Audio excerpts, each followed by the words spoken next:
میرے معزز ناظرین کرام، اللہ تبارک و تعالیٰ اپنے اولیاء کو کتنی طاقت عطا فرماتا ہے۔ قرآن کے ایک واقعے سے آپ کو یہ بیان کروں گا کہ اللہ تبارک و تعالیٰ نے اپنے ولی کو کیا اختیار عطا فرمایا اور کتنی طاقت عطا فرمائی، جو عام بندوں کے بس کی بات نہیں۔ ملکہ بلقیس کا جو واقعہ مشہور ہے وہ آپ کے سامنے گوش گزار کروں گا۔ ملکہ سبا، ملکہ بلقیس، اس کا جو تخت ہوا کرتا تھا وہ 80 گز لمبا اور 40 گز چوڑا تھا، اور وہ تخت جواہرات اور موتیوں سے جڑا ہوا تھا۔ حضرت سلیمان علیہ السلام نے جب بلقیس کے تحائف کو، اس کے جو تحائف اور جواہرات تھے، جب اس کو مال و دولت کو ٹھکرایا اور اس کو مسلمان ہو کر اپنے دربار میں حاضر ہونے کا کہا، تو اس موقع پر حضرت سلیمان علیہ السلام کے دل میں یہ خواہش ظاہر ہوئی کہ اس کا تخت بلقیس کے دربار میں حاضر ہونے سے پہلے ہی اس کا تخت حضرت سلیمان علیہ السلام کی بارگاہ میں حاضر ہو جائے۔ تو حضرت سلیمان علیہ السلام نے اپنے درباریوں سے ارشاد فرمایا کہ کون وہ تخت میرے پاس لے کر آئے گا۔ اس کو قرآن میں اللہ تبارک و تعالیٰ نے یوں ارشاد فرمایا، قال یا ایھا الملأ ایکم یأتینی بعرشها قبل ان یأتونی مسلمین۔ حضرت سلیمان علیہ السلام نے اپنے درباریوں سے فرمایا کہ تم میں سے، اے درباریوں، تم میں سے کون ایسا ہے جو میرے پاس بلقیس کا تخت لے کر آئے گا قبل اس کے کہ وہ میرے پاس مطیع ہو کر حاضر ہو۔ پھر ایک جو جن تھا، خبیث جن جو وہاں موجود تھا، وہ بولا کہ حضور، میں آپ کی درگاہ میں، آپ کی بارگاہ میں، آپ کی مجلس برخاست ہونے سے پہلے ہی وہ تخت آپ کی بارگاہ میں لا کر پیش کر دوں گا۔ تو قرآن نے اس کو یوں بیان فرمایا کہ قال عفریت من الجن انا آتیک بہ قبل ان تقوم من مقامک وانی علیہ لقوی امین۔ خبیث جن بولا کہ حضور، میں آپ کی بارگاہ میں اسے لے آؤں گا، آپ کے حضور، آپ کی جناب میں لاؤں گا قبل اس کے کہ حضور مجلس برخاست کریں۔ تو حضرت سلیمان علیہ السلام نے ارشاد فرمایا کہ مجھے اس سے بھی پہلے چاہیے، اس سے بھی جلد چاہیے۔ تو جو وہاں پر موجود درباریوں میں ایک اللہ کے ولی حضرت آصف بن برخیہ جو وزیر تھے، حضرت سلیمان علیہ السلام کے وزیر تھے، ان کے پاس اسم اعظم تھا۔ وہ فرمانے لگے، عرض کرنے لگے، حضور، میں آپ کی بارگاہ میں پلک جھپکنے سے پہلے ہی لا کر آپ کی بارگاہ میں پیش کر دوں گا۔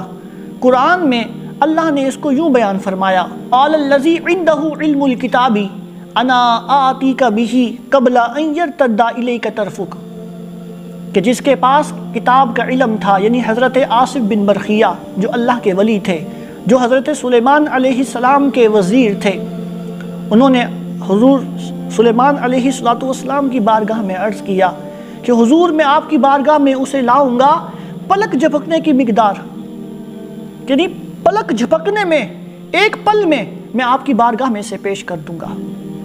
تو حضرت سلیمان علیہ السلام کے جو وزیر تھے حضرت آصف بن برخیہ، انہوں نے پلک جھپکنے سے بھی پہلے اس تخت کو حضور سلیمان علیہ السلام کی بارگاہ میں حاضر کر دیا۔ راوی کہتے ہیں کہ حاضر اس طرح ہوا کہ وہ تخت پلک جھپکنے کی مقدار ملک سبا سے بیت المقدس تک، وہ تخت زمین کے نیچے چلتا ہوا پلک جھپکنے کی مقدار پہنچ گیا۔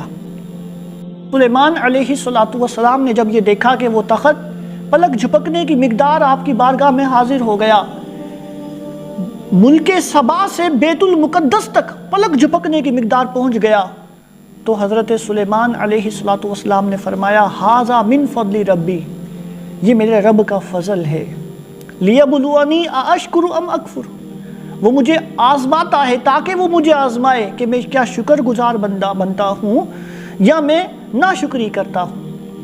ومن شکر فإنما یشکر لنفسہ، جو بندہ شکر گزار بنتا ہے تو وہ اپنے بھلے کے لیے شکر ادا کرتا ہے۔ ومن کفر، جو بندہ ناشکری کرتا ہے، کفران نعمت کرتا ہے، رب بے پرواہ اور مہربان ہے، کریم ہے۔ اس قرآن پاک کے واقعے سے ہمیں معلوم ہوا کہ اللہ تبارک و تعالیٰ نے اپنے اولیاء کو وہ طاقتیں عطا فرمائی ہیں، وہ نعمتیں، وہ انعامات عطا فرمائے ہیں جو عام بندوں کو حاصل نہیں ہوتے۔ تو یہ ہم عام بندے ہیں، ہم اولیاء کرام کی طاقت کا مقابلہ نہیں کر سکتے۔ اللہ تبارک و تعالیٰ نے اولیاء کرام کو جو طاقتیں عطا فرمائی ہیں وہ عام بندوں کو حاصل نہیں۔ دیکھا آپ نے حضرت آصف بن برقیہ، انہوں نے پلک جھپکنے کی مقدار، پلک جھپکنے سے پہلے وہ تخت ملک سبا سے بیت المقدس میں حضرت سلیمان علیہ السلام کی بارگاہ میں لا کر کھڑا کر دیا، جو عام بندے نہیں کر سکتے۔ اللہ تبارک و تعالیٰ نے اولیاء کرام کو جو طاقتیں عطا فرمائی ہیں، وہ قوتیں عطا فرمائی ہیں کہ عام بندے ان کے برابر نہیں ہو سکتے۔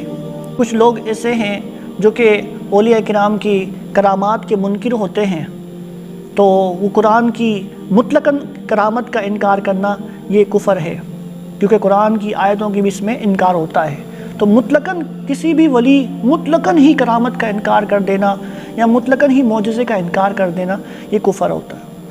ہمیں چاہیے کہ ہم اولیاء کرام کے جو ہم نے واقعات سنے، اللہ تبارک تعالیٰ کی بارگاہ میں دعا ہے اسے یاد رکھ کر اس پر عمل کر کے دوسروں تک پہنچانے کی توفیق عطا فرمائے۔ آمین بجاہ النبی الامین صلی اللہ علیہ وسلم۔